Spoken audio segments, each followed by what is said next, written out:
राज्यातील 12 जिल्ह्यातील जिल्हा परिषद पंचायत समितीच्या निवडणुकीचा जो काही कार्यक्रम आहे तो पुढे ढकलण्यात आलेला आहे।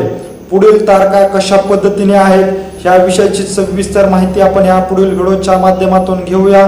तर नमस्कार मंडळी, 28 जानेवारी रोजी मुंबईवरून बारामतीकडे विमानामधून प्रवास करत असताना राज्याचे उपमुख्यमंत्री असलेले अजितदादा पवार यांचा दुर्दैवी मृत्यू झाल्याची घटना घडलेली आहे। त्यांच्या ह्या दुर्दैवी मृत्यूमुळे संपूर्ण राज्यामध्ये हळहळ व्यक्त केली जात असून 3 दिवस शासकीय सुट्टी देखील जाहीर करण्यात आलेली आहे।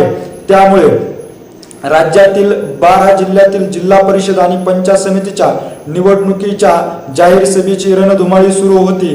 त्याचबरोबर 5 फेब्रुवारी रोजी मतदान प्रक्रिया पार पडणार होती, तर 7 फेब्रुवारी रोजी मतमोजणी प्रक्रिया पार पडणार होती। परंतु राज्याचे उपमुख्यमंत्री असलेले अजितदादा पवार यांच्या अकाली निधनामुळे हा जो कार्यक्रम आहे तो पुढे ढकलण्यात आला असून पुढील तारखा जी आहेत त्या 5 फेब्रुवारी रोजी मतदान प्रक्रिया पार पडणार होती, ती जी तारीख आहे ती 7 फेब्रुवारी रोजी डिक्लेअर करण्यात आलेली आहे।